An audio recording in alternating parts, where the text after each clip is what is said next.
SC ST BC Christian ముస్లిం minority అంతా జగన్ వైపే ఉంటారు. జగన్ వైపే ఉంటారు. పల్లెటూళ్ళు అంతా జగన్కే పడేది. జగన్కే పడతాయి. పల్లెటూర్లు ఎక్కువ ఉంటాయి తప్ప పట్టణాలు ఎక్కువ ఉండవు ఏపీలో. అయితే పల్లెటూరులో కూడా రోడ్డు అంటే ఈసారి హైదరాబాద్ చాలా మంది వెళ్ళారు కదా, వాళ్ళందరూ ఎట్టేసారు అనేది. వాళ్ళ బొంద వాళ్ళు ఎంతమంది ఉంటారు ఏం కథ, వాళ్ళందరూ టీడీపీకి వేసుంటారు. ఎందుకంటే వాళ్ళకి ఎవరికి పథకాలు రావు. కాకపోతే వాళ్ళల్లో ఎవరుంటారంటే క్రైటీరియా ఆ తల్లిదండ్రులు ఉన్న వాళ్ళంతా కొంత అభిప్రాయంతో ఉంటారు. ఏమంటారంటే నేను ఇక్కడున్నా అక్కడ 3,000 రూపాయలు ఇస్తున్నాడు జగన్, నన్ను ఒక రకంగా ఆడుకున్నట్టే అనుకుంటాడు ఇక్కడ ఉన్నవాడు. ఇప్పుడు మీరున్నారు, మీ చదివికట్టిన 3,000 ఇస్తున్నారంటే మీకు ఒక బడ్జెట్ పోయినట్టు కదా. అవును, అదంతా అటువైపే వస్తుంది. అవును, వాళ్ళు 64 లక్షల మంది ఉన్నారు. ఉద్యోగులు ఉండేది గట్టిగా 3-4 లక్షలే, ఏ 2 కోట్లు 3 కోట్లు ఉండరు. అవును, మరి వాళ్ళని చూసి వాళ్ళని చూసంటే ఏం మేబీ ఇప్పుడు అదే క్రియాశీలకం అవ్వచ్చేమో, అదే క్రియాశీలకం అవ్వచ్చేమో, 3 లక్షలు 4 లక్షల క్రియాశీలకం అవ్వచ్చేమో. అంతకేం లేదు, అది మామూలు పరిస్థితుల్లో అయితే ఓకే. ఇప్పుడు సాలిడ్ ఓటు బ్యాంకు బలంగా ఉన్నప్పుడు ఇది ఒక లెక్కలోకి రాదు. నీకు ఎస్సీ ఎస్టీకి ఫుల్ 100కి 90% వేస్తారా? 100కి 90 ఎంప్లాయీసా? ఎస్సీ ఎస్టీ వేయట్లేదు. మళ్ళీ వాటిల్లో కూడా కూటమి కూడా ఉంటాయి. సరే 70% వేస్తారా?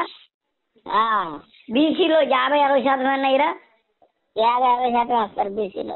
ఆ తర్వాత ముస్లిం క్రిస్టియన్ ఈ ఇద్దరు మైనార్టీలు 90% వేస్తారా? 100% వేస్తారు. మరి అయిపోయింది అక్కడే.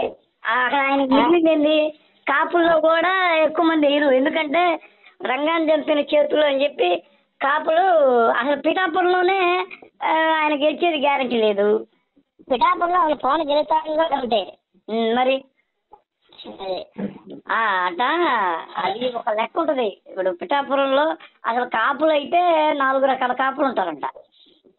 చిన్న కాపు, పెద్ద కాపు, రిచ్ కాపు, పూర్ కాపు అని. వాళ్ళంతా ఎగిరిపోయినట్టుగా వాళ్ళలో ఒకళ్ళిద్దరే వేస్తారు పిల్ల కాపు. ఇంకా అమ్మోళ్ళు వేస్తారేమో. రెడ్డి అసలు వేరు. బ్రాహ్మణ, ఆర్య, వైశ్య ఒకవేళ వాళ్ళు ముగ్గురు అంటే వీళ్ళకి ఇతను క్రిస్టియన్ అనే అభిప్రాయంతో బ్రాహ్మణ వైశ్య క్షత్రియ ఇటువైపు వాళ్ళు 2 పక్కన. కానీ బ్రాహ్మణ తొందరగా తెలుగుదేశానికి వేరు. బ్రాహ్మణ తొందరగా తెలుగుదేశానికి వేరు. అంటే అతను క్రిస్టియన్ అన్న కోణంలో వేసే అవకాశం ఉంది అనేది ఒక తక్కువ. అట్లయినా తక్కువ, అట్లయినా 10% పోతాయి. ఇంకా కొద్ది గొప్ప ఏమైనా వేస్తే కాంగ్రెస్ ఏమైనా వేస్తారంటే గెలిచినా కూడా తెలుగుదేశం ఇవ్వలేదు. నాలాంటి పిచ్చాభిమానులు ఉన్నాయనుకోండి, అది గెలిచినా కూడా అసలు గుర్తుగా వేస్తారు. తోడు అతను వస్తే ఈ పథకాలు ఎగిరిపోతాయి అన్న అపనమ్మకాలు బలంగా ఉన్నాయి. అపనమ్మకాలు ఉన్నాయి. ఆ తర్వాత మొత్తం ఖమ్మం యూనిటీలో పెడతాడు అమరావతిలో. ఆయనే చెప్పుకున్నాడు అన్నమాట. అది ఎగిరిపోయా అంటే ఒక దగ్గర కేంద్రీకరం అవుద్ది మళ్ళీ. ఏది అది అభివృద్ధి అది ఎగిరిపోద్ది. అయితే ల్యాండ్ యాక్టింగ్ దెబ్బ కొట్టింది అంటారు. ల్యాండ్ టైటిలింగ్ ఉంది కదా, ల్యాండ్ టైటిలింగ్ కూడా అది సెంట్రల్ ఇది అని మోడీ అనడంతో దానివల్ల కొద్దిగా ఊపు తగ్గిందని కూడా అంటారు. అది కూడా 1% ఏదన్నా అటు ఇటు ఉండొచ్చు కాదంటా.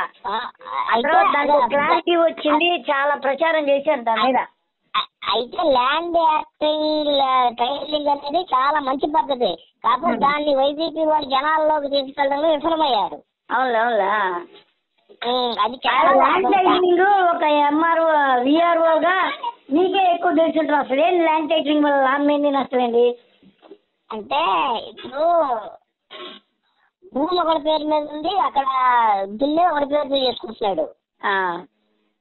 ఇప్పుడు ల్యాండ్ టైటిలింగ్ తీసుకొని వచ్చి అక్కడ ఊళ్ళో పెద్ద మనుషులు తీసుకొచ్చి చెప్తే ఈ భూమి ఎవరు తినుకుంటున్నారు, పలానోడు తినుకుంటున్నాడు, ఎవరి పేరు మీద ఉంది, పలానోడి పేరు మీద ఉంది, ఊళ్ళో పెద్ద మనుషులు వచ్చి వాడి పేరు ఉంది కాబట్టి నువ్వు దున్నుకుంటున్నావు కాబట్టి ఏంటి నువ్వు వాళ్ళ తాతలు మీ తాతలు అన్నారో లేదో అయితే తెలియదు, ఇంతవరకు మీ పేరు మీద రాలేదు కాబట్టి నువ్వు ఎంతో కొంత వచ్చి సెటిల్ చేసుకో, లేదంటే వాడి పేరు మీదకి ఇచ్చేస్తాం అని చెప్పి డైరెక్ట్ గా ఎవడ వాళ్ళిద్దరిని కూర్చోబెట్టి కాంప్రమైజ్ చేసి ఏంటి ఇచ్చేస్తారు. లేదు నేను డబ్బులు ఏమి ఇవ్వలేను అని అంటే మార్కెట్ వాల్యూ 2 లక్షలు ఉందనుకోండి, 20 లక్షలు ఉందనుకోండి, 5 లక్షలు 6 లక్షలు వాడికి ఇప్పించి ఆ పని చేయించేటట్టు ఒక చట్టం ఒకటి తీసుకొస్తున్నారు ఏపీలో.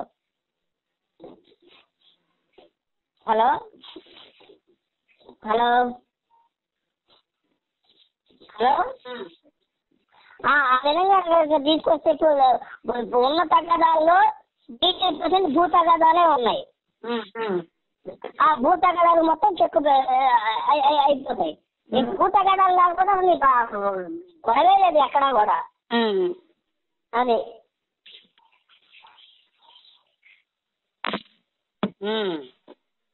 కాబట్టి ల్యాండ్ టైటిలింగ్ యాక్ట్ ఒక రకంగా కరెక్టే. 100% కరెక్ట్ ల్యాండ్ టైటిలింగ్ యాక్ట్. కాబట్టి దానికి పబ్లిక్ లో తీసుకెళ్ళడంలో విఫలమయ్యారు. ఇంకోటి ఏంటంటే వీళ్ళు చేసిన పొరపాటు ఏంటంటే ఇక్కడ ఆల్రెడీ మొత్తం సర్వే చేస్తున్నారు కదా ఏపీలో సర్వే చేసి సర్వే కావాలని జగన్ వేస్తున్నారు. ఏది సర్వే సరిహద్దులో రాళ్ళు పెడతారు కదా, సరిహద్దులు రాళ్ళగా జగన్ బొమ్మ వేస్తున్నారు. అవును తప్పు అంటారు.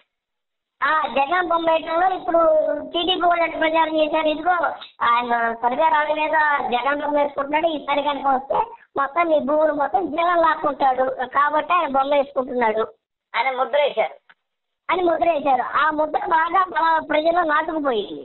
అవునా అది చూద్దాం ఏం జరుగుతుంది. తెలిసిన వాళ్ళైతే ల్యాండ్ టైటిలింగ్ యాక్ట్ అనేది చాలా ఇది కరెక్ట్ ప్రాసెస్.